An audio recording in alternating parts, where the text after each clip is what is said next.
Together, let's build a bond of love that transcends barriers, enveloping each soul in a hug of compassion and unity.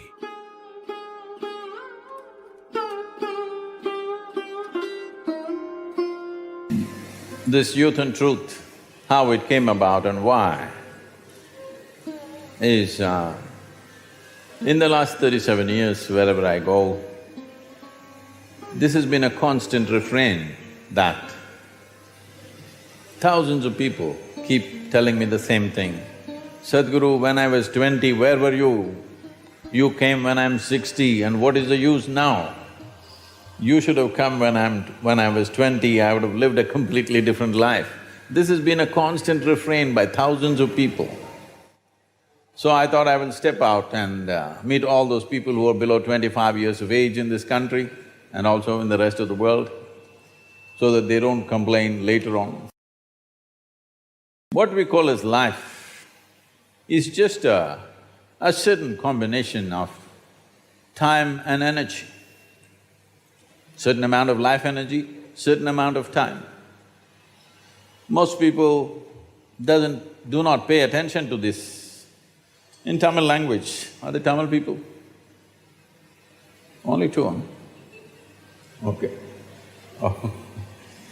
In Tamil language, for death, the word for death is kalamaittanga. That means their time got over. It's a perfect description.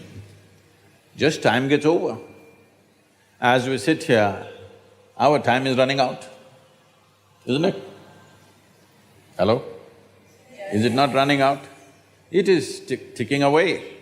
It doesn't matter how young, how old, what you're doing, what you're not doing, whether you're awake or you're asleep.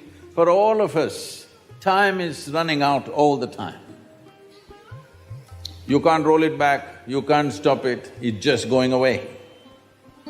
So the only other ingredient that we have, which we could manage and make something else out of, is the energy, the life energy. Most youth do not understand this when they're young, that the segment of life that we call as youth is the time of your life when your energies are at your peak. Whole lot of people think that's how it's going to be all life. It's not going to be like that. You just have to pay attention to older people, how much trouble they're having with their energies to keep it up. So, this is just one segment of life when your energies are at their best. If only you had little more clarity about life and little more balance about yourself, you could play these energies differently because this level of peak energy will not happen again. This is just this segment of life which is referred to as youth, that energies are as exuberant as they are right now. So bringing clarity and balance means, essentially, if you have more clarity and balance, the time is running away for all of us. But if we manage our energies well, what somebody does in 100 years, another person does in 10 years. That means if you live to be 100, other people think you lived for 1,000 years because of the impact of your life. And above all, every human being has a certain genius about themselves. I feel, tell me if my percentage is wrong, I feel in my perception, I feel not even 1% of humanity manages to unfold their genius. They'll never find the necessary ambience around them or within them so that they can unfold their genius. Their own thoughts, their own emotions, their own nonsense just holds them down. Only 1% or less is unfolding their genius. A society or a nation or even the entire world, as a generation of people, we either rise or we live a mediocre life depending upon how many human beings unfolded their genius. How many geniuses blossomed in a given society will determine how far that society, that nation will go. So, we thought by bringing little more clarity and balance to the youth, in this generation we would like to increase the percentage from less than 1%, if you can make it 10%, phenomenal things will happen. If 10% of the population manage to unfold their genius in the world, what will happen will be too incredible to describe.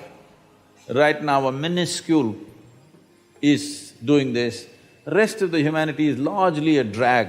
For everything they will say, not possible, not possible, not possible. You have to drag them every day. Shall we change this? Hello? This is your life, this is your time on the planet. Yes?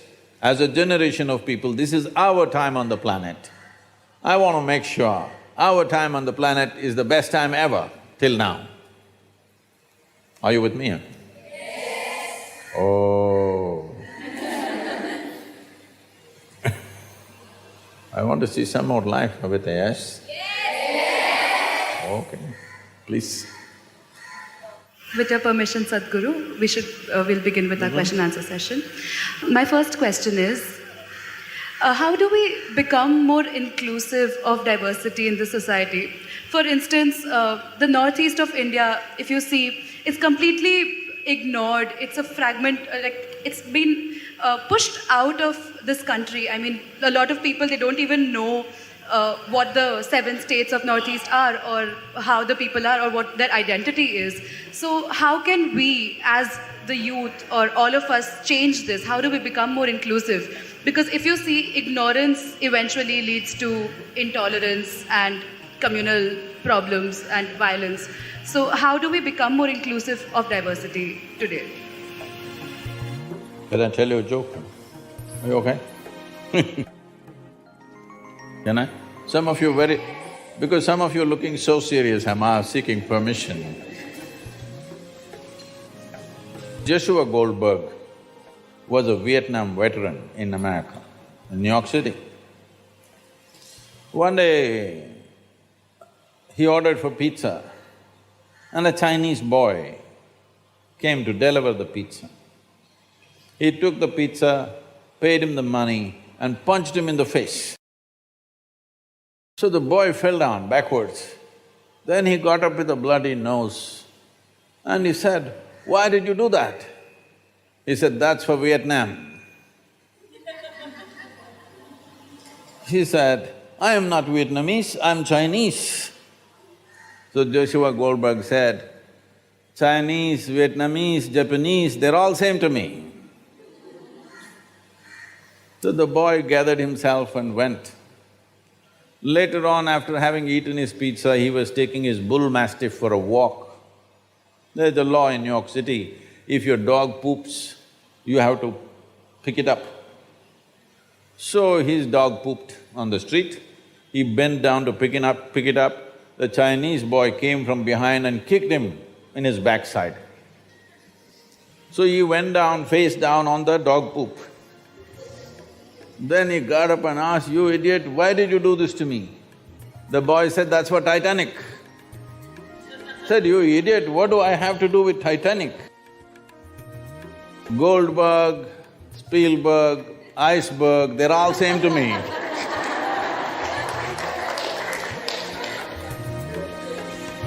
So, every difference that we have, you and me look different, we are not able to enjoy the difference.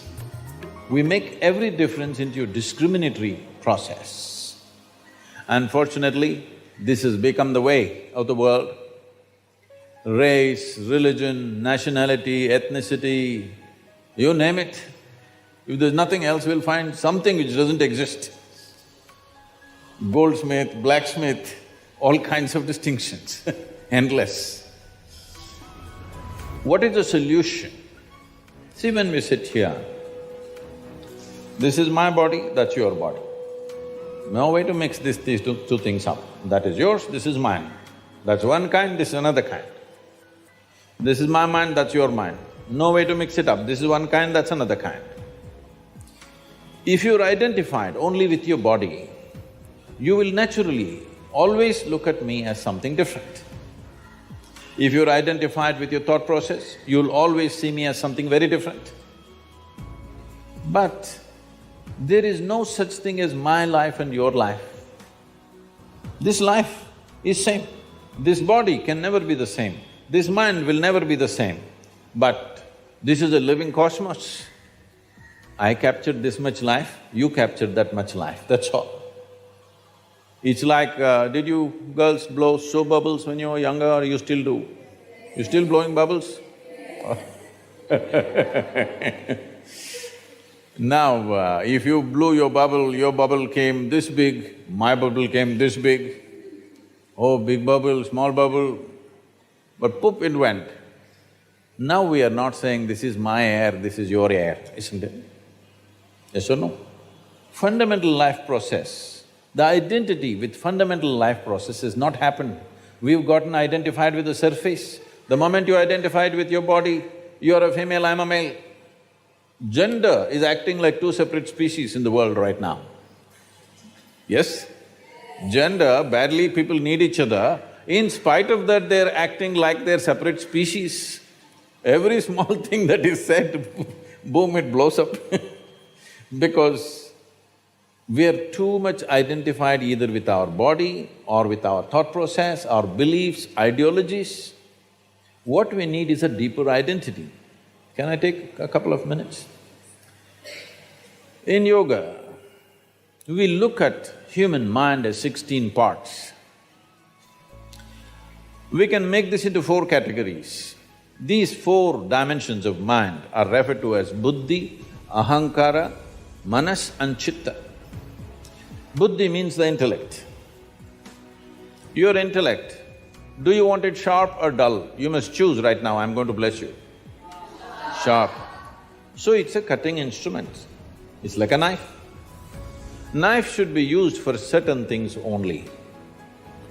If you use knife to do everything, then none of you girls are like this, I'm just looking for one of you.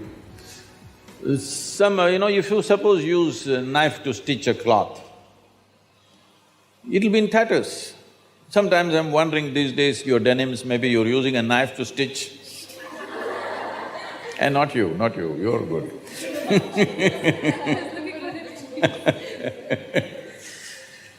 So you cannot use a knife for everything, only for dissection you can use a knife. You cannot use a knife for everything. Right now, our education systems have become such, they're purely intellectual. The other dimensions of human intelligence are not even explored. Everything is intellectual. So all we are doing is dissect things, dissect things, dissect things.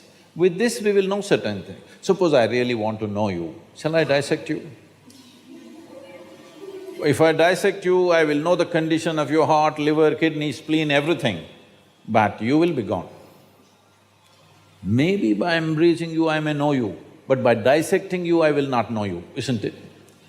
This is what we are doing with intellect, we are constantly trying to dissect everything because our entire education system is focused just on the intellect. The next dimension is called ahankara. People generally think ahankara means ego. No, ahankara means identity.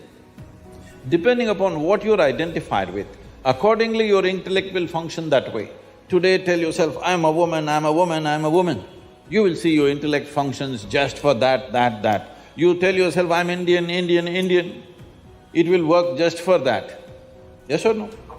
You just see the moment you're identified with something, what you're identified with always looks right, something else always looks wrong, isn't it? So this is the nature of the intellect. What is the identity? Accordingly it functions. So in this culture, we had a system, before we start education for a child, first thing is, he must say, aham brahmasmi. This means, my identity is with the universe. You must establish a larger identity before you empower somebody with education, because education is empowerment. If you empower somebody with narrow identity, they will do something else. See, right now what is science and technology doing? The cutting-edge science is all going to military use, isn't it? The most horrible things that have been done on the planet have been empowered by science and technology, unfortunately. The greatest gifts that we have turned against us simply because of our small identity. I am India or I am Pakistan, I am this or that, endlessly it is going on. It is just a narrow identity which makes a human being absolutely dangerous. You can call it crime, you can call it evil, you can call it genocide. Essentially, it's limited identity, isn't it? So one fundamental thing that we need to do in our education systems is that everybody has a limitless identity. Identify at least with the world, if not with the universe. If you cannot conceptualize a universe, at least your identity is global. Now the next dimension of the mind is called as manas. If you want to continue that knife ideology or analogy, knife is there, ahankara is the hand that holds it. It is the hand that holds the knife which determines whether this knife is going to save a life or take a life, isn't it so? It is not the knife which is dangerous. Every day knife is saving more lives than taking lives, isn't it so? Knives are saving lives, but in the wrong hand, it will take a life. So the hand has to be tempered, the hand has to be studied. Nothing wrong with the knife, the sharper it is, the better it is. Knife should be sharper, no? Knife should be as sharp as possible. It is the hand that holds it which makes the difference. Now this hand is connected to what is called as manas, which is a silo of memory. See, right now, you call this my body, but this is just a silo of memory. There is evolutionary memory, there is genetic memory, there is karmic memory, there's articulate and inarticulate levels of memory, conscious and unconscious levels of memory. Like this, there are many dimensions of memory. Do you remember how your great-grandmother 10 generations ago looked like? No, but her nose is sitting on your face right now. Satakshi, I got the name right for you? Yes. See? Her nose is sitting on your face or no? Definitely. Your skin remembers the skin tone of your forefathers 1,000,000 years ago, yes or no? So this is memory. What you call as my body is 1,000,000,000,000 times more memory than what you ever can carry in your mind. So this memory is important, and how it transmits itself into the intellect depends on the identity. How you identified, accordingly this memory will play. If you identified with a limited identity, then this memory will become against everybody else. If your identity is a larger identity, then this memory functions for everybody's well-being. So the fundamental thing is, your identification has to evolve. How does your identity evolve? The fourth dimension of intelligence is referred to as chitta. Chitta means an intelligence without an iota of memory. When we say memory, memory is a certain boundary. See, I remember these three are my friends, they're in my boundary. These people I don't remember, they're out of my boundary, isn't it so? Hello? Who is my friend, who is not my friend, who I love, who I hate, is just a question of memory, isn't it? Who is my brother, who is my sister, who is my father, who is my mother, is it just a question of memory? Memory in your mind and your genetic memory, isn't it so? It's all this memory functioning. So there is an intelligence which is beyond memory, which doesn't have an iota of memory. Where there is no memory, there is no boundary, it's a boundless intelligence.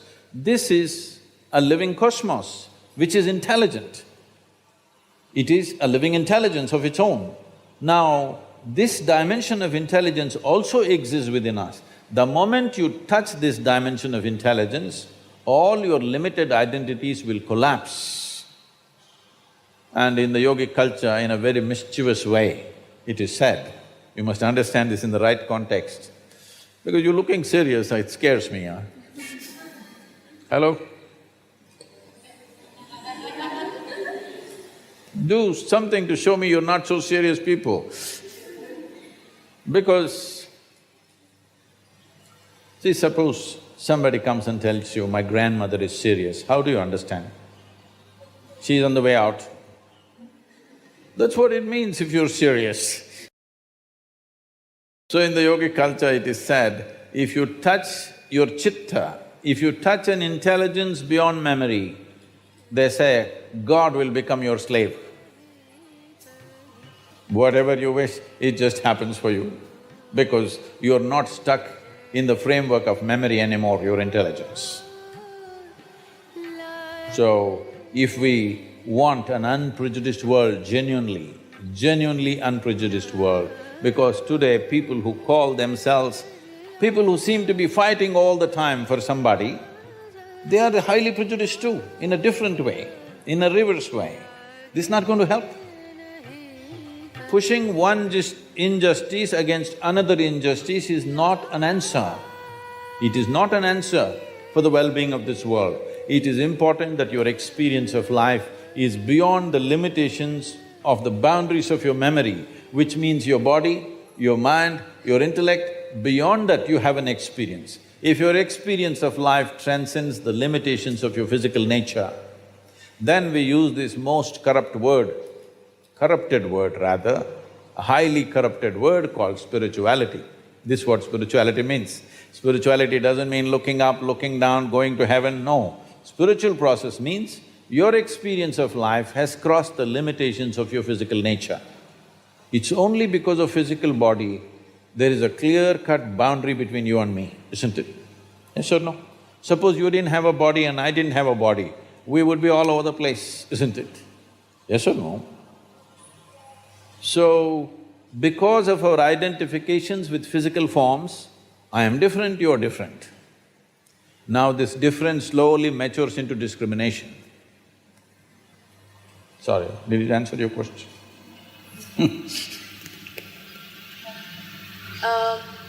Sadhguru, how do you suggest that we appropriately question authority without being disrespectful towards them? Because from our very childhood, we've been taught to obey our elders because they know better and they are right. But they're only humans and it's possible that they are wrong or they make an error in judgment. So, do you think…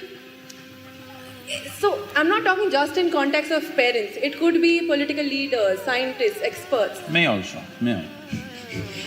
Spiritual leaders as well. How do we question them to look beyond their traditional paradigm? Just the way you're doing it right now. Without being disrespectful. I understand, but it is possible that they take it as challenging their authority. So, see, respect, you use the word respect. Respect is not something that you ever demand in your life. Please don't ever do such a vulgarity that you demand respect. You can only earn it. You cannot demand it. The moment you demand it, it becomes vulgar. Yes or no? So you stand one step higher than somebody and you demand respect. Or the only stupid thing that you did is you came here a few years earlier than someone else and you demand that I'm senior. It must be happening in the college also. 1 year senior I am, you better respect me. Just 1 year ahead I joined the college and now I'm senior, okay? So, this is an unfortunate reality that's well established in the world, that in the name of religion, in the name of authority, in the name of parenthood, in many different ways, we have been trying to establish authority is the truth. No, authority is not the truth. Truth is the only authority. This is why, youth and truth. Truth is the only authority. Nothing else is the authority. So if I ask a question, somebody freaks. See, if you ask a question, somebody freaks because they don't know the answer. Suppose you go, sit in your examination and look at the question paper, you don't know a damn thing, don't you freak? Just like that they're freaking, why don't you understand? Hello? So they gave you a question paper, you have no clue, do you freak or no? So they are also freaking. So you must understand and be a little compassionate. When you ask a question, somebody freaks means obviously they don't have an answer. So you must be compassionate, considerate because they're your seniors. Okay? They came ahead of you, but they are no better than you, so they're freaking a bit. Please make way for them a little bit, what to do? They've grown little bigger than you. But at the same time, there is no need for anybody to succumb to that. It's all right, there is no need to confront people. A question, first of all. See, a question is a tool. A question is a tool to dig little deeper, isn't it? Hello? But somebody is asking a question to prove a point, that's not good. So don't ask a question to your parents or to somebody else just to prove your point. No, ask a question because it's a genuine question. So people were asking me, Sadhguru, what kind of questions can we ask, what can we not ask? I said, even the dumbest question you have, if it means something to you, it means something to me. If it doesn't mean anything to you, don't ask such stupid things because it doesn't mean a damn thing to me either. But if it means something to you, maybe it's a stupid question, somebody thinks it's a stupid question, but it means something to your life, it means a lot to me. So, please make sure your questions are genuine, whether you ask a parent or a political leader or a spiritual leader, it doesn't matter who the hell you ask a question. When you ask a question, you must understand the purpose of asking a question is to expand yourself from what you know to enter a territory where you do not know something. That's the idea of asking a question. But you ask a question to prove them stupid, then maybe they're getting mad. So you are entering their territory now. But you have to make sure in your life, because your life is not just about your life. How you conduct your life will determine the nature of this world, isn't it so? When you have such a responsibility, you have to ensure that truth is the only authority.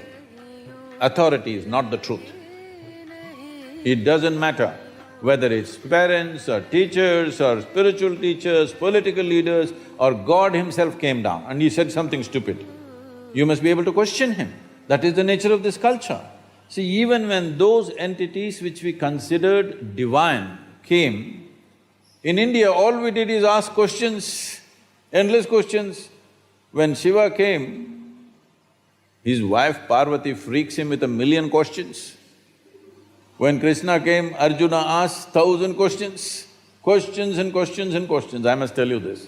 We were trekking in Tibet, a group of people, almost from 42 different countries. So an Indian man who settled in United States wanted to ask a question. I said, you can ask questions. Immediately he raised his hand and he stood up. He asked a question which lasted over 8 minutes and it was going on. I said, see, this is too long a question.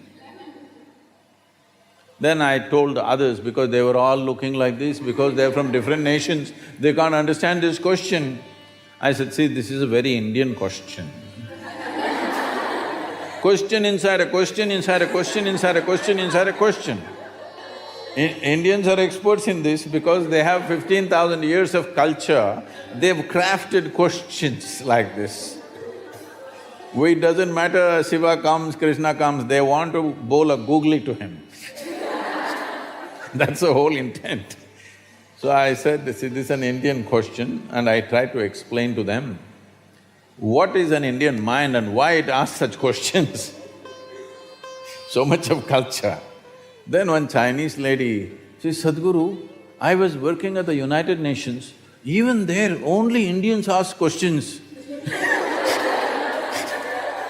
We never ask questions, only the Indians were asking questions all the time. I said, that is India. Please. Sadhguru, my next question for you is, why can't one husband be with multiple women and one woman or a wife can be with multiple husbands in today's society among consenting adults? And what impact do these people have when they're involved in such relationships? Well, there are many aspects. So historically, you know, there has been a Draupadi who had 5 husbands, all right? This has been a matriarchal society where in many parts of the country, even today in some parts of the country, it's still practiced that 5 brothers are married to 1 woman.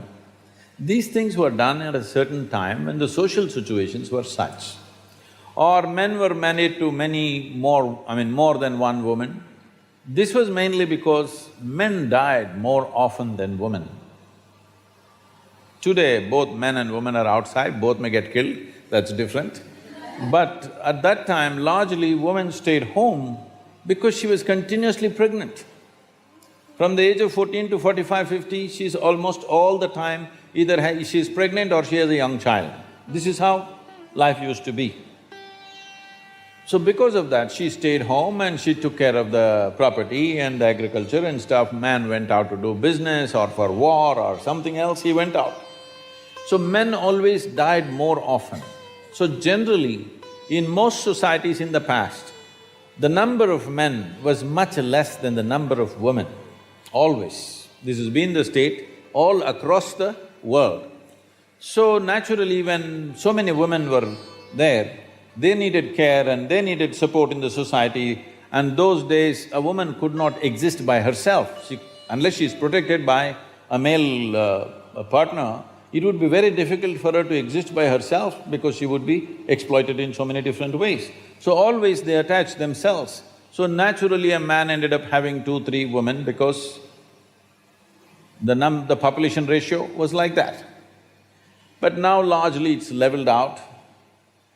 If some individual does it, it's not an issue, but if that becomes a social norm, then how do you decide somebody has whatever, multiple wives, and how do you decide somebody has no wife?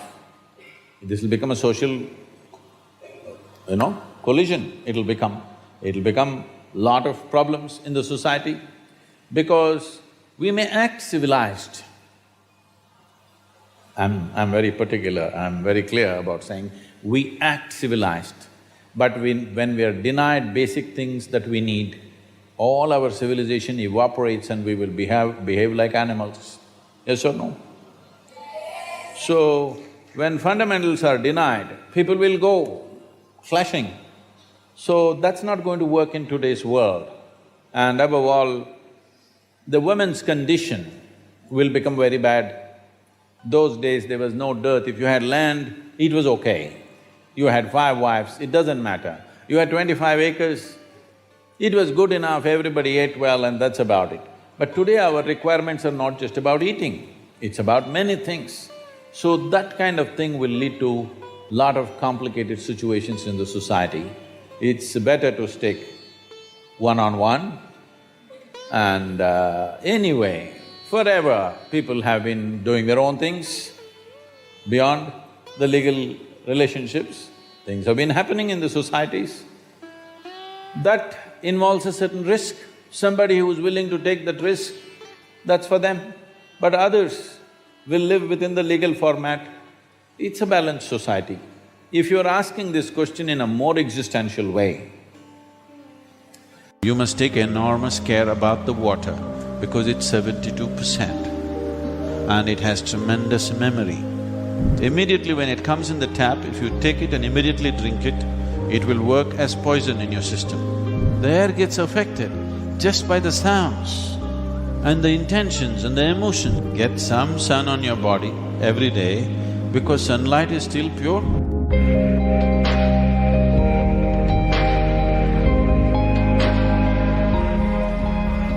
Sadhguru. So I have listened to you saying that 70% of our body is water, and if we drink the energized water, it really we can have grip on the body and mind. Is it true with the air and food that we take? Because in the city we have to live with the polluted air and the air-conditioned rooms in our company. So could you please explain the both the Shuddhi process in a laboratory? If you tell your company, I'm willing to work without the air conditioner, they would be too glad. It would save them a lot of money, isn't it? And it would be good for you in so many ways. But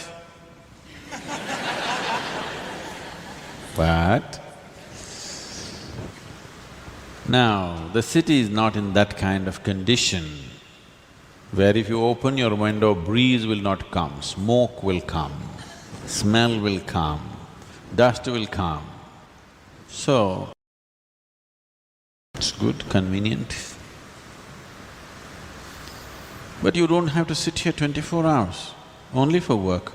You can take a walk whenever you can. And anyway, 72% is water, 12% is earth, only 6% is air. In that 6% air is not always in the breath. Out of the 6% air that is here, it is only less than 1% which you're breathing. Rest is simply there. For some people, it's concentrated in the brain. But otherwise, in every cell in the body, there is air. So when you say air, it's not just the breath. 6% air is in every cell in the body. Just remove it a little bit from the brain, it'll be good. It's good if it's in the lungs and the heart and the muscles. They function better if there is oxygen, you know? Do you know this? If you're oxygen deprived, muscles become rigid because this needs air, otherwise it'll not work. So, water is 72%.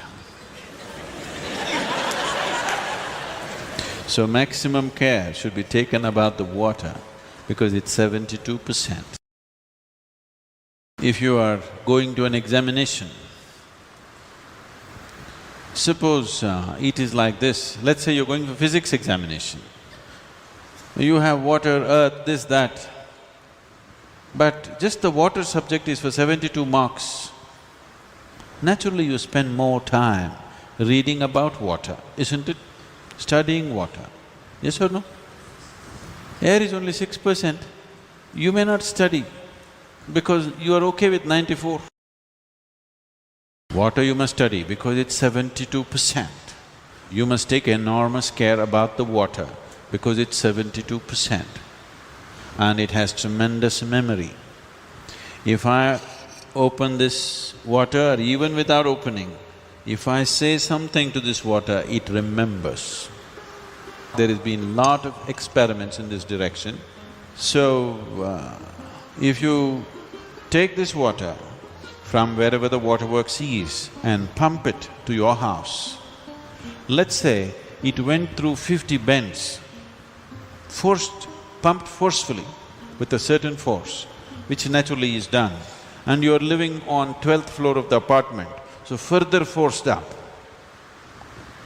Now they are saying, if it goes through 50 bends, about 60% of the water has turned poisonous. Immediately when it comes in the tap, if you take it and immediately drink it, it will work as poison in your system. If you take it and hold it for some time, it will undo itself again. Because the poisoning is not chemical, it is molecular. Molecular changes are happening, no chemical change is happening. This is why traditionally your grandmother always told you, always you must gather the water, keep it overnight in your house in a properly cleaned vessel with vibhuti and kumkum on it and one flower on it. Yes or no? Traditional homes, only tomorrow morning you drink it. Not as soon as it comes inside your house, you don't drink it because it carries all kinds of memories. In very traditional homes, people every day do puja to the water pot. Yes? And you never drink the water as soon as it comes. You keep it, give it enough time to undo itself from whatever nonsense it has gathered so that it is suitable for you when you drink it. Water you must take care because it's 72%. It's first class, you know, more than passing mark. Next thing is food, because that's the earth, 12%, still substantial, isn't it? So how food goes into you, from whose hands it comes to you, how you eat it, how you approach it, all these things are important. Then comes your air, 6%. In that 6%, only 1% or less is your breath. Rest is happening in so many other ways. And it's important, especially if you have children, at least once a month, Take them out somewhere, not to the damn cinema, again breathing everybody's nonsense. The air gets affected just by the sounds. And the intentions and the emotions, all the rubbish that's happening on the screen and all the rubbish that's reflecting in human minds of violence, of sex, of greed, of this and that, is affecting that limited air in that hall in a tremendous way. So instead of taking them to the cinema, take them to the river, teach them how to swim, climb a mountain. Where is mountain, Sadhguru? Himalayas is so far away. Even a small hill is a mountain for your boy. Yes? Even a little rock, just go climb and sit on one of them. Children will enjoy it immensely, they will become fit, you will become fit. And above all, your body and mind will function differently. And above all, you are in touch with the Creator's creation, which is the most important thing. Not your own rubbish that you made. Yes, it's comfortable right now, but it's not everything. So instead of going to the restaurant, instead of going to the cinema, instead of going somewhere else like that, at least once a month, it doesn't cost anything. Huh? Doesn't cost anything. You can take your rice and avkai and go and eat there. Anyway you have it. You don't have to spend money on this. Even better, if you don't want to spend money even on the bus or car, all of you cycle. Just 3 kilometers, 5 kilometers outside Hyderabad, sit on one rock, just spend time there, feel the sun. It's very important you get some sun, air, good water. Come back, you are doing Bhuta Shuddhi in a very natural way. It is not the ultimate type of Bhuta Shuddhi, but you are doing some Bhuta Shuddhi. This is what I was saying just now. If you take care of food, water, air is not always in your hands because you're living in a city. But water and food you can take care. And what kind of fire burns within you, that also you can take care. Sunlight has not become impure, isn't it? Get some sunlight every day, please. Get some sun on your body every day because sunlight is still pure, isn't it? Nobody can fortunately contaminate it. And what kind of fire burns within you? Is it the fire of greed, fire of hatred, fire of resentment, fire of anger, fire of love, fire of compassion? What kind of fire burns within you? You take care of that, then you don't worry about your physical and mental well-being, it's taken care of.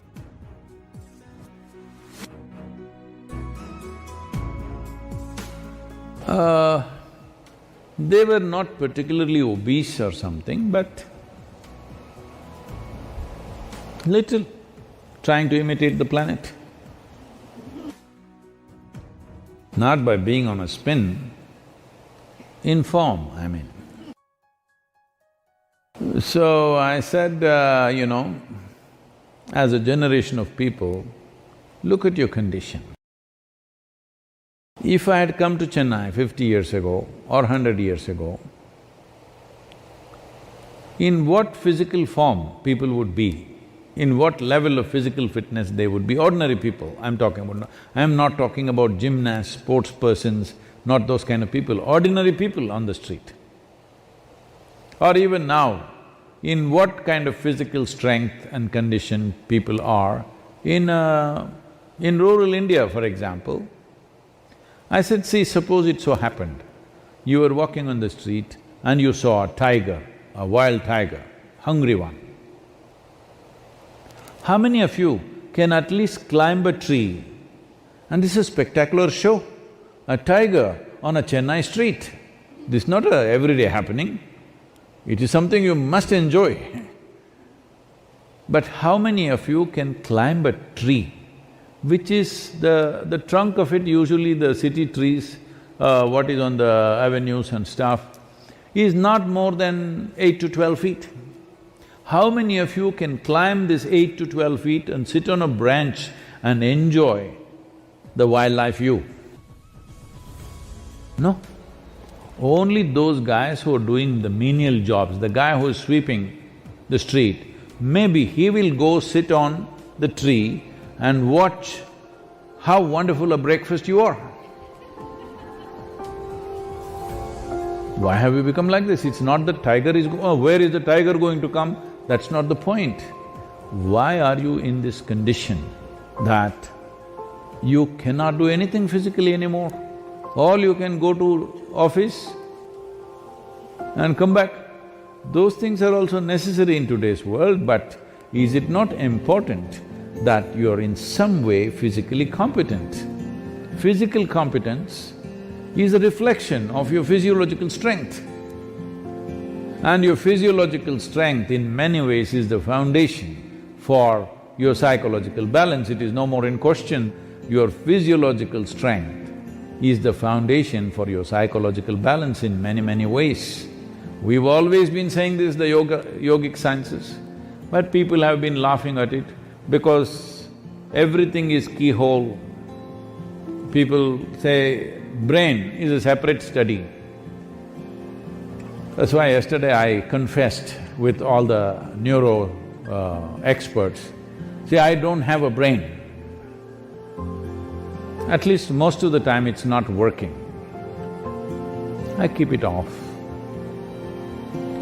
There is enough from the tips of my hair to my toes.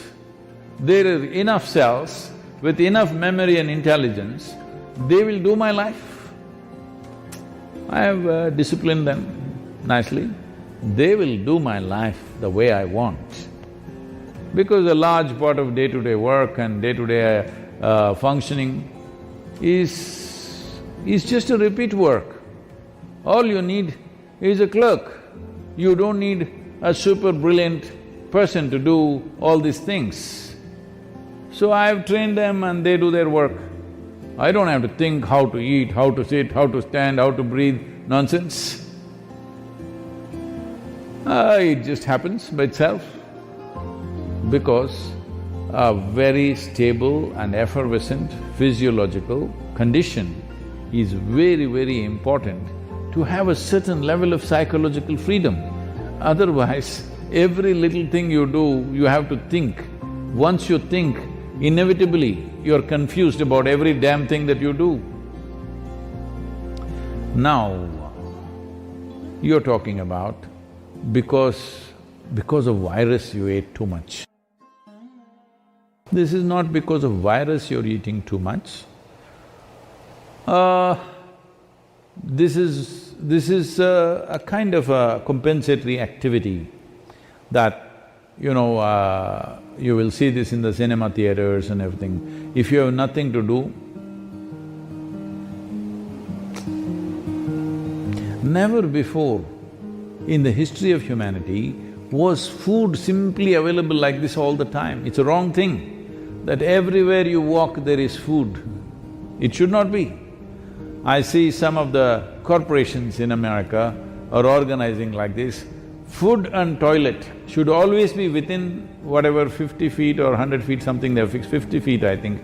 Within 50 feet of wherever you are, there must always be food, and that food is usually 1 month old, of course, and there is a toilet. No, I think food and toilet both must be far away. Then you will keep your physiology in a conscious condition. Everywhere there is toilet, it's not good because body has certain resilience. You wanting to run to the toilet is not just physiological, sometimes it may be when the body, at some time it's disturbed, at that time it may be. Otherwise, in normal conditions, it is more a psychological condition than a physiological condition. That all the time you want to message, not because you have something very significant to say, it is simply because it's a release. Similarly, going to the toilet is a release, sexuality is a release, wherever, whenever, whatever, all the time the same things, because you are building up nonsense within yourself all the time, you need a release, all the time release. These things are being openly talked about as part of psychiatry, that you must find release. Why are you pent up? I think in one of the interviews, some journalist was asking me, Sadhguru, what do you do to unwind yourself? I said, what? Why will I wind myself up, first of all? I don't wind myself up and then want to unwind somewhere. What are you? Are you a grandfather clock or something? You wind yourself up. Even the watch doesn't need any winding anymore, it runs by itself. Why are you winding yourself up? This is simply because you understand life as an accumulation. Yes, body is an accumulation, mind is an accumulation, but life is not an accumulation, it's a phenomena that's happening. If you have not tasted that phenomena, you know only accumulations, you always think the safety is in accumulation, whether it's wealth, money, this, that, and body.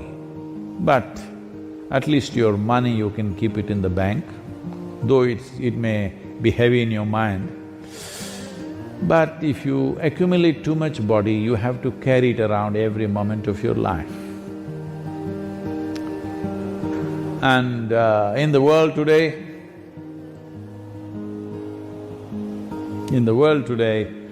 30% of the population is malnourished. And around the same percentage of people are obese, overweight. See, you can fix it. The world's problems of malnourishment, you can fix it. So, this practice is there in the Isha Yoga Center. Whenever cause comes up, when Isha Vidya, educating rural children, raising funds for it became a problem, then many people in the yoga center took this up. On Wednesday evenings, I won't have dinner and let that money go to the children. I think you must find 7 causes like this. I can give you 7. Monday for Rally for Rivers, Tuesday for Kaveri Calling, Wednesday for Isha Vidya, Thursday is called Guruvar, this is for your Sadhguru. Friday for Devi, because that's her day. Saturday, you have your dinner, I'm reducing one day. Sunday, for Janalinga. Like this, you find 7 or at least 6 causes, where 6 dinners you give away. Morning you eat, all right? 10 o'clock in the morning you eat well, and again eat 10 o'clock tomorrow morning. And also, because you need to keep social distancing, drive out of the town and walk back. Get into your bus, buy a ticket for 10 kilometers away and just walk back. Best you go without your phone and your wallet, so that you have to walk back. Do something, come on. Already there is one problem. You want to multiply your problems, huh? You want to increase the size of your problem? Don't do that. There's enough problem already. I'm telling you, there's substantial problem. Just because I'm laughing and joking about this, don't think there is no problem. There is substantial problem. Don't fool yourself, because if your body and your mind is in a certain condition, you can easily fool yourself. This happened. Shankaran Pillai was running a garment shop here in United States. And a lady came to buy some kind of a pullover. So, he promised her it is 100% wool. She took it, went home. The next day she came back and she said, "You said it's 100% wool, but here the label says it is made in Bangladesh and it's 100% cotton." He said, "Ma'am, Don't you be fooled by this. The label is only to fool the moths. Like this. There are so many labels all over the world, don't go by that. This is a simple experiment you must do, all of you who are sitting now on the floor, when you get up, you must use only two limbs to stand up. All of you, in your life, you must keep this up however old you are. This is a simple test for you. You sit down cross-legged, and when you want to stand up, you use only two limbs. That means you don't do four-wheel drive. Just get up with your legs. This much fitness at least you must manage. If you can't climb a tree, there are not enough tigers to, for them to roam in your city. If you can't climb a tree, it's okay, but at least you must be able to stand up. This much fitness you must maintain. Please do that for yourself. The morning is cool, but it's going to be a hot day. Just like life. You don't go by what's there now. What's there now is all important in terms of experience. But what's there now is not an indication of what's going to be. Definitely not. The process of what we call as life, most of the time, except a few nasty mornings, most of the time it starts off well. At least for you, not for your mother. At least for you. Not that everybody's life, something wrong has to happen. Some people have a good deal, some people have a bad deal. With the family, money, careers, business, partners that you choose, children that you bear, and various other social, financial, emotional situations. Some people have a good deal, some people have a bad deal. Good deal or bad deal is not the point. The point is this life serving the purpose of you moving on? Because no matter how much you try to settle yourself into the comfort of what is there right now, there is something within you longing to be something more. No matter how much you think you've given up everything, you renounced, or you become lethargic enough to live in a limbo, something within you wants to be a little more, and something, whatever you know best. Either you can keep this longing, just coming to terms with it. This is how life is. Some fulfillment, some frustration, some gain, some pain. These are all the philosophies people propound to solace themselves, to tranquilize themselves, to stay half asleep. You are right now? They pulled you out of the bed and brought you? Even if they're beating the drum,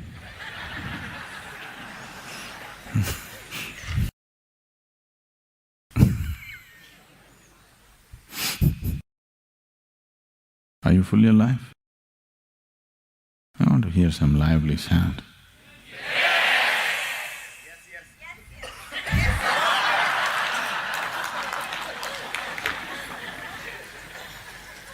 So whenever I ask you, are you on? You say,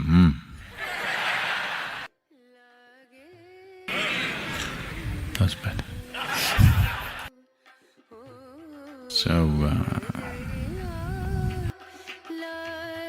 bad deals can happen, not necessarily because you're stupid, not necessarily because you do something wrong. Bad deals can just happen. Can just happen, you know. A leg can break, a tooth can fall off, head can crack. Somebody dear to do you may fall dead tomorrow morning.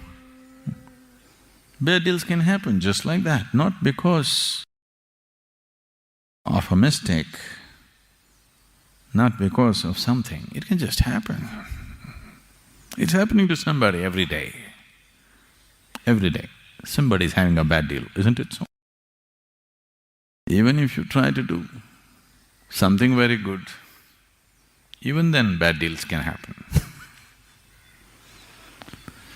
Many people around you claim they know how it will come.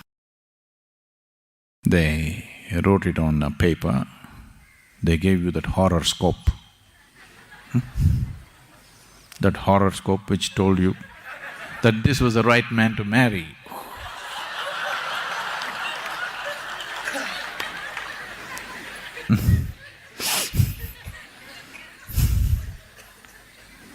And in how many ways you discovered? How many ways?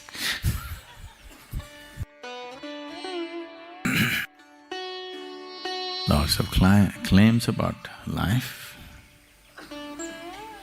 but still, what's going to be a good deal? What's going to be a bad deal in the world outside? You do not know. Isn't it so? You know for sure? So, if you have substantial experience of life,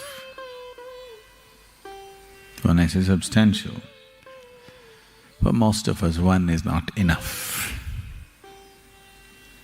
When we are reminded that there has been a substantial experience of life, going through the same game over and over and over again, then you will not long for immortality. You will want to see what's beyond life. Oh, is this because there's something wrong with life? No, nothing wrong with it. It's just that it's limited. But there is something here which does not like the limited. There is something here which does not like boundaries. There is something here which will not settle for anything less than the boundless.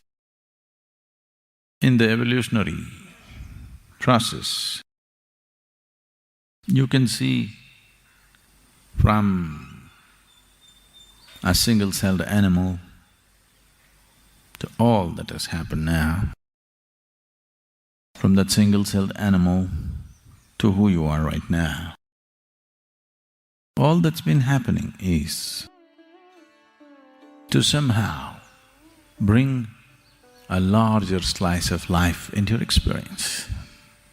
That's all that's happened. Became little more capable to experience life, not necessarily to do. An elephant can do much more than you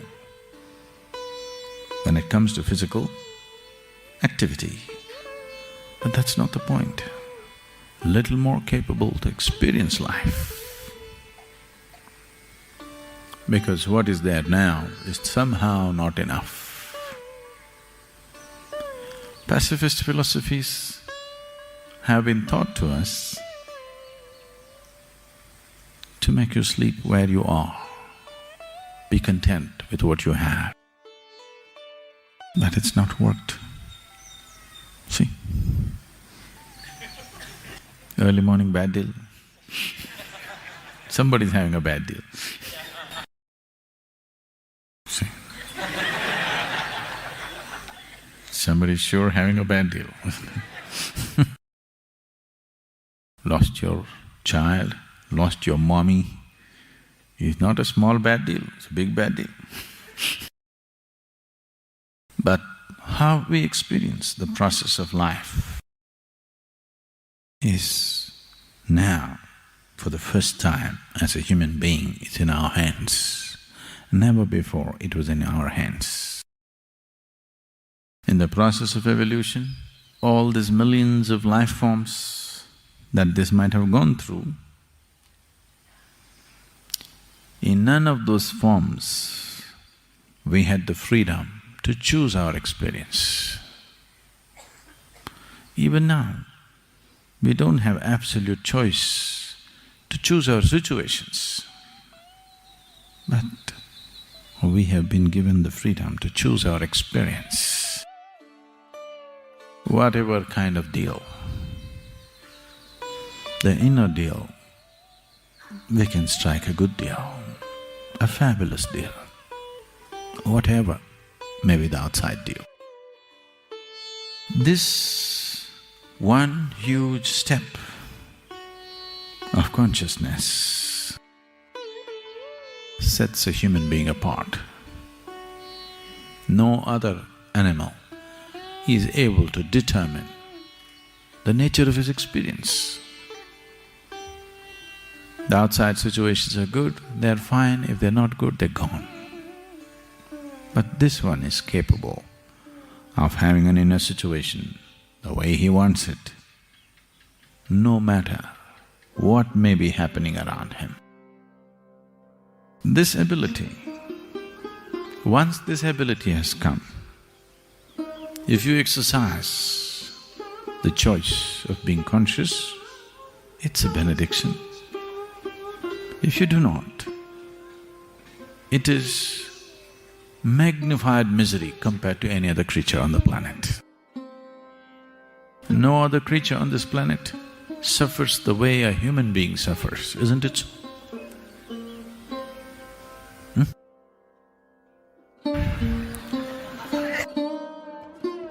No other creature on this planet can suffer the way a human being suffers. It's deep. They do, it's not that they don't, but not this deep. Human suffering is deep. This suffering is as deep as it is.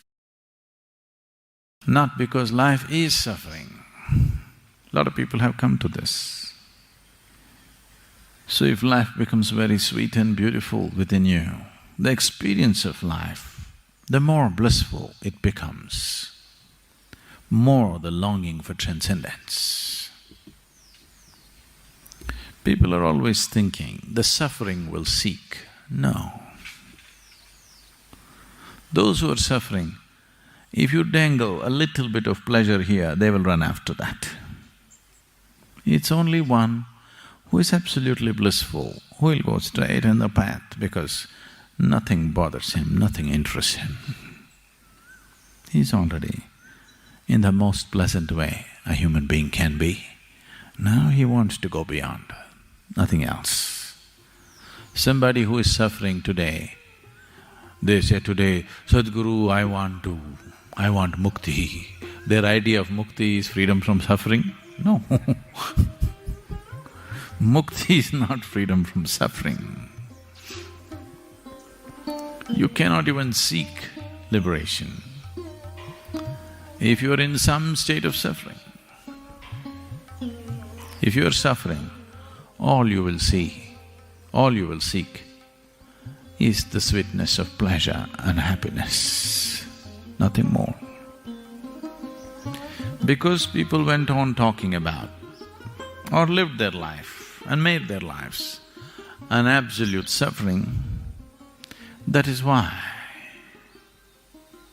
this whole idea of heaven, heaven is a bloody perverted place. For sure, isn't it? No? You heard some stories about heaven, how it is?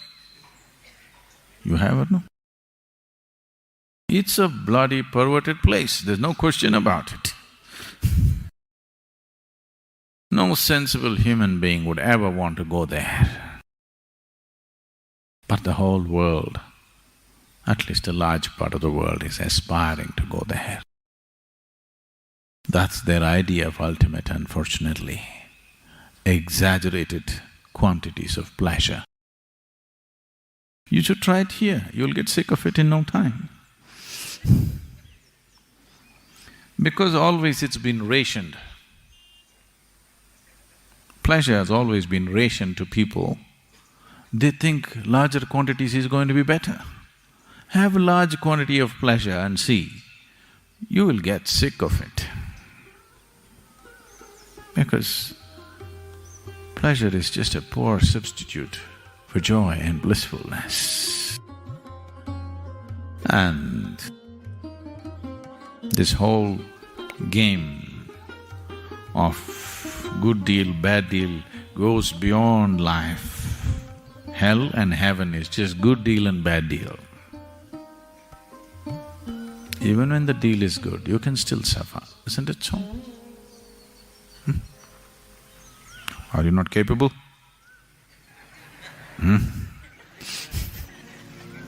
Even when the deal is great, are you still not capable of suffering? So if I export you to heaven,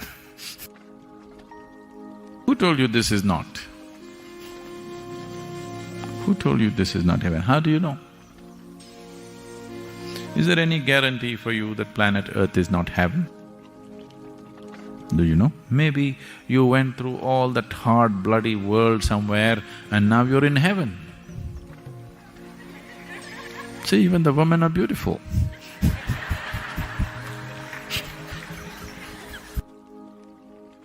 It could be heaven. No? So if you'll end up in another place, it's not going to be any better. This silly idea they have sold for a few thousand years, it beats me. The power of marketing. Just impossible, you know, the power of marketing. Even a school-going child knows your physical body seeks oxygen, not carbon dioxide. Even a school-going child knows this. But see, they can pump carbon dioxide into a bottle and make you believe that's the best thing to drink on the planet.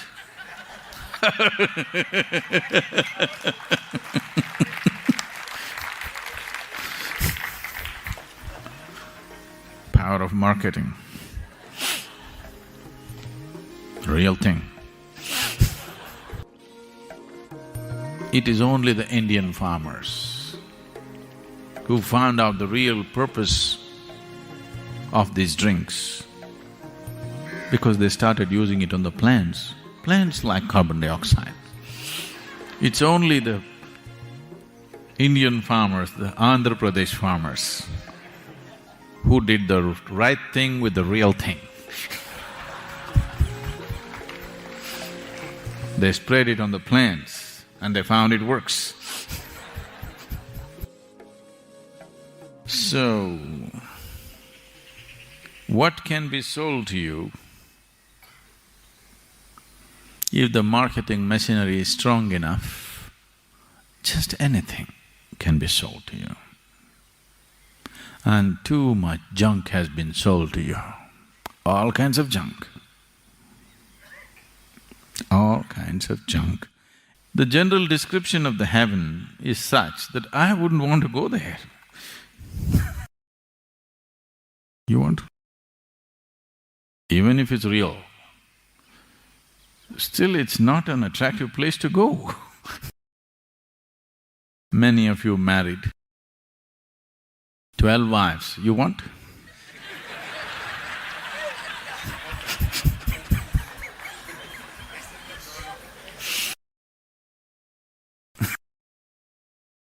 Not my idea of heaven. So, definitely, this was concocted in a truly perverted man's mind. There's no question. Somebody who is deprived, suppressed and perverted in his head Only such a man could devise heaven. And unfortunately, uniformly across the world, the general description of the heaven just about amounts to the same things. The numbers vary, of course, depending upon the female population who make it to heaven but about the same things So the most perverted in any population, they are the people who thought this up. And because the perversion, when you're perverted, it gives you a tremendous sense of energy, always. See, if the policeman had as much energy as the criminal, there would be no crime. Policeman wants to go home and sleep, but the criminal is wide awake. Any kind of deviation from normal course of life process gives you an exaggerated sense of energy always. You become fanatical about something. You will see, you will have an exaggerated sense of energy. If you become very loving, blissful, you'll have a great sense of energy, but it will not expend itself the way a perverted mind will do. And these people with great energy, and they went about selling it. You sell the same product to the whole population, you never deliver it. This is great. This is like, once in a way, I think it's making everywhere, in Tamil Nadu this is making rounds, somebody comes up with $1 million currency note. You heard of these things in Chennai? Chennai people have a fascination for this. Somebody says, there is actually $1 million note with this man, it is certified by the United States government and he is willing to give it for a discount. Because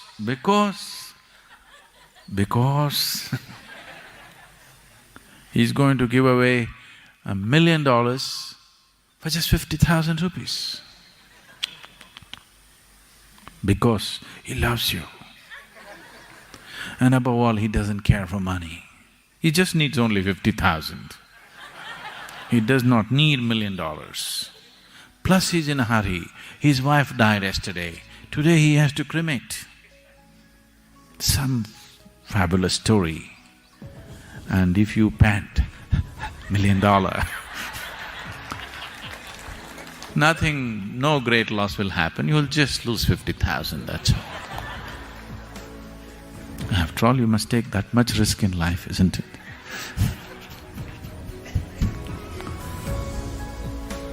So this goes on and on and on.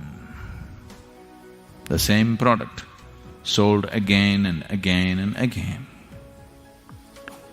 Just marketing by the power of this, not delivering anything. So you know all the… the Madoff job.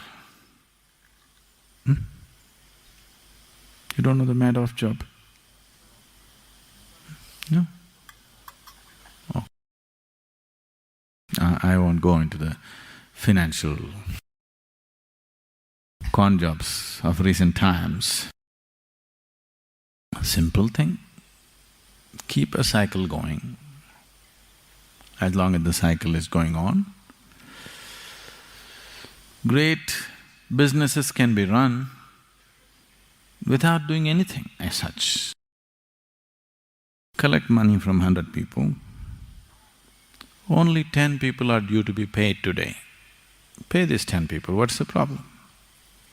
The cycle gets bigger and bigger and bigger. Collect money from 1,000 people and pay these 100 people, what is the problem? You don't have to do any business. You can just keep it going like this. One day you'll have a can in your hand. That day is not very far away for you.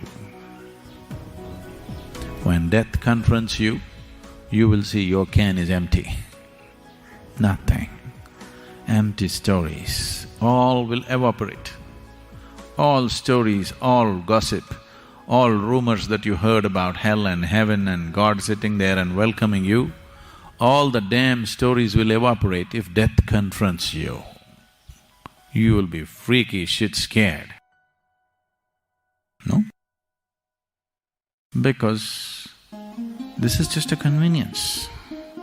It's just a convenience to believe that, this is a very beautiful thing.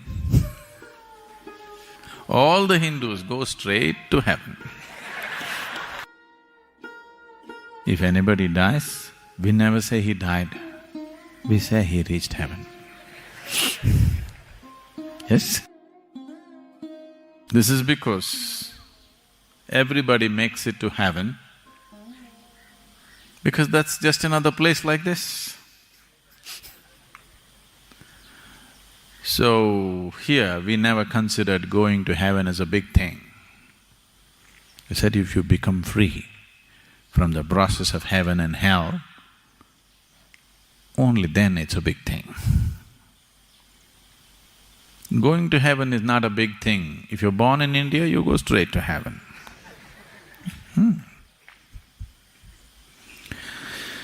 Because probably after living in India, wherever you go, it feels like heaven.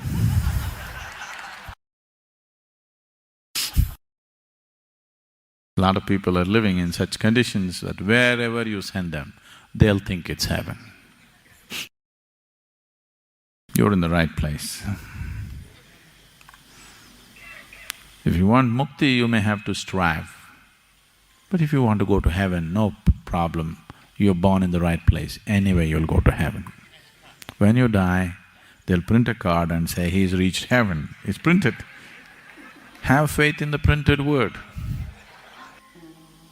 I'm not just ridiculing, this has happened across the world, isn't it so? The damn printed word is negating everything that's life. If you look around and let life speak, you will see the damn printed word is negating everything that life speaks. But still, it's printed. This is not printed, you have to be conscious to listen. That's printed. Any idiot who is literate can read it. Literacy doesn't take intelligence, isn't it? Does it? Does it? They're saying,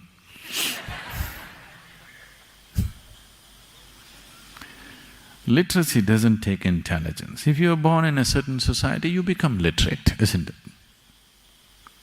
Every idiot becomes literate if you're born in a certain society where there is certain apparatus of education.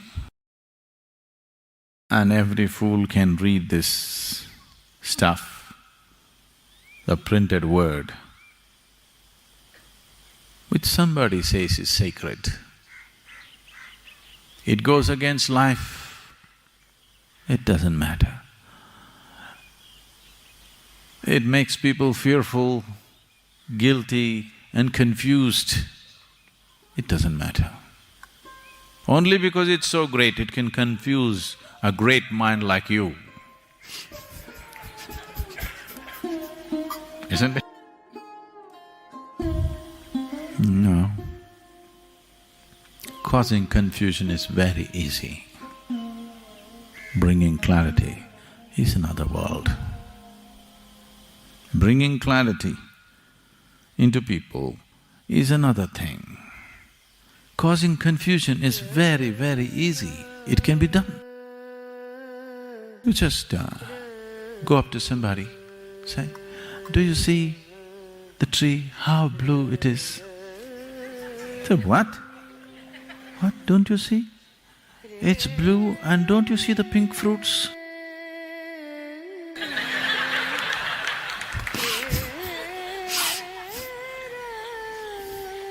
It's very easy to do this. They've been doing it for thousands of years. See, if somebody said, this is a place of God, they should have demanded, put your life down here. They're asking only for 2 rupees. In ancient India, people themselves lived in huts, small shacks without any amenities, but they went about building grand temples. Grand, superhuman effort. Looks like something of the divine should have touched them, because their own lives did not matter. How they lived, they did not care. These people at least are real believers, at least they believe. This is just a trick. All you're looking for is a pet, but a heavenly pet. It is not that there is no meaning to this, it is not that there is no basis to this. It is just that the way it is done. If these devices are just ways of bringing about a constant sense of devotion, if these devices are only a means to make a human being sensible, I can understand. 1,000 years ago or 10,000 years ago, maybe this was the only means they had. That's okay. But it's being sold as real,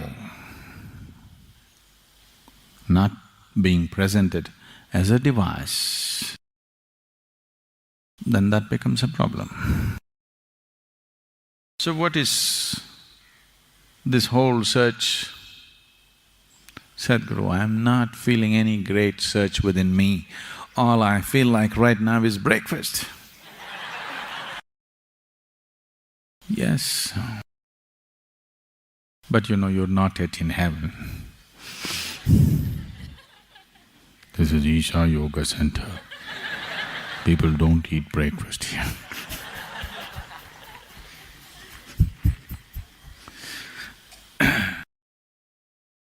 Why can't we just enjoy the mundane? In every little thing, why can't we find pleasure and joy and just do it? You must do that. If you cannot even do that, you're no good. You're no good for anything. If you cannot enjoy the sunrise, if you cannot enjoy the breakfast that you eat, if you cannot enjoy the air that you breathe, if you cannot enjoy the earth that you walk upon, you're simply no good for anything, because even birds and animals are doing it. Yes? So, if you're not even able to do that, this is sub-animal state. I believe that many of you managed to do that. So we are saying, what is the next possibility? Because there is something within you which longs. Either you put the longing to a little bit of sleep with too much breakfast, or you've confused the longing by creating false longings. See, whatever a human being is seeking, whether you're seeking money or you're seeking pleasure, you're seeking food, starting from the fundamental of food, because food is the first thing that you cried for when you were born, isn't it? See, that child you heard some time ago, he's been brainwashed. conditioned. Now he cries, "Mummy." No. First when he cried, first when you cried, food. Isn't it so? Even now, it's food that you're crying for, but it comes through mummy.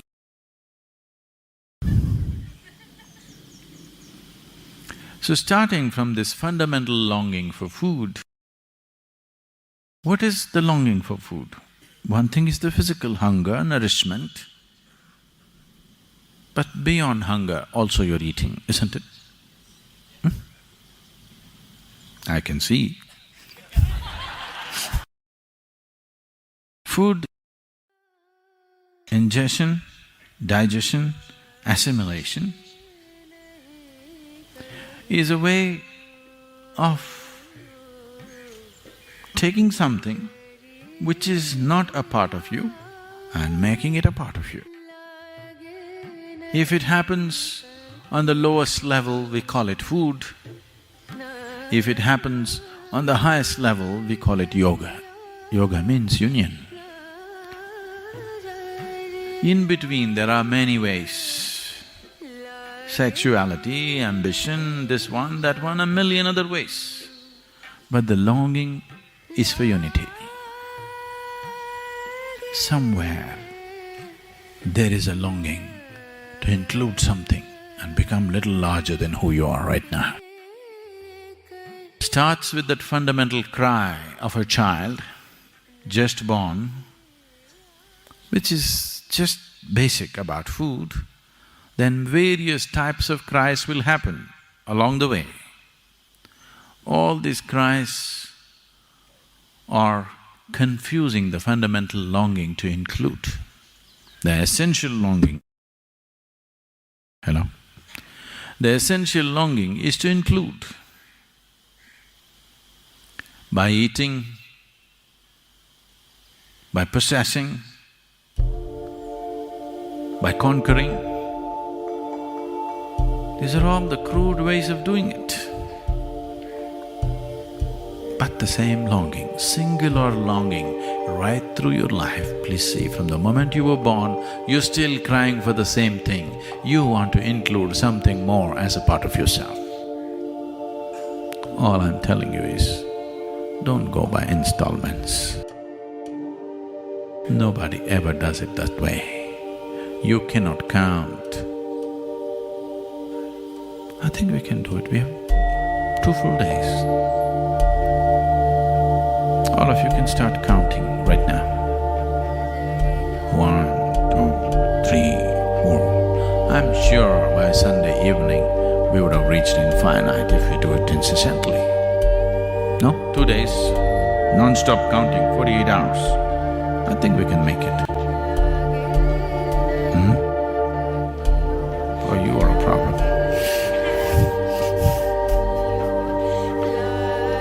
2 days of counting will get you to infinite. You do 1,000,000 years of counting, you will not get there. You're longing, whatever the longing for, whether it's for food, it's the pain of hunger, or lust, or ambition, conquest, it is the same longing.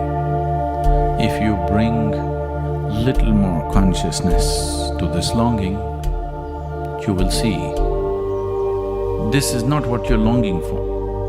What you're longing for is inclusiveness. So you can confuse the fundamental longing with variety of things, running after this for 5 years, running after that for 10 years, running after another thing for 25 years. Then, when you're still wanting to run,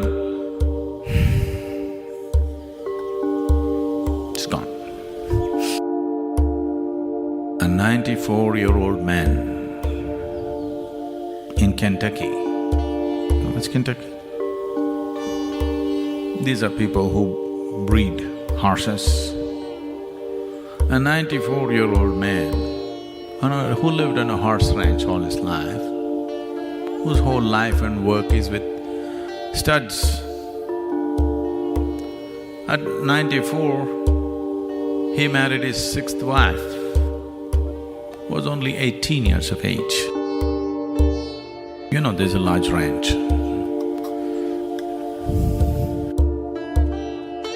So, he met his wife on the first day, and then he asked her, "See, do you know what we are supposed to do?" Just like Adam. "Did you talk to your mother? Did she tell you some facts about life?" She said, "No, I did not speak to my mother. I do not know any facts about life." Then he said, I think I know, but I've forgotten. I've been out of the active involvement with the range for the last 10 years, and I've forgotten." You've forgotten, but still the pattern has not stopped. Many things are just like this with life. You have forgotten that the only longing is for inclusiveness. Here and there, whatever comes your way, you want to grab and include, little by little, piece by piece. You will not get the cosmic. You will not get the existence that way, piece by piece. Too many pieces. Nobody can put it together piece by piece. Either you swallow it whole or you don't. That's how it is. As I told you yesterday, you must… every step you take, every breath you take, I want you to see that whatever you're in touch with now, this planet, the air that you breathe, the sky, the mountains, everything, if you're willing to look at it in a certain way, is overwhelming. If you're willing to see that you as a person, though you can walk, talk, do this, that, you're still not grasped any of them. You don't know. The blades of grass here may be laughing at your ignorance. They are actually. Do you hear? I want you to hear, because that's how it is. Everything here knows life except the human being, because he was given the power to transcend life. He has chosen to go under. He was given the freedom not just to be life, he could go above life, but most of them chose to go below. They're not even enjoying life as a tree is enjoying life. It only suffers if it has a bad deal. You're capable of suffering a good deal. No breakfast is a bad deal, but this lunch coming at 9:30, that's a good deal.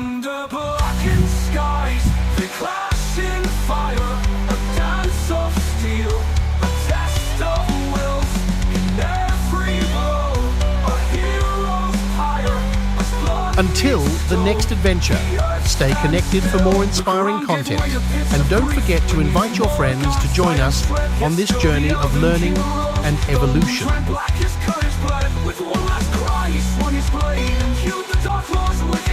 The blood poured forth, the burning shade, unlock no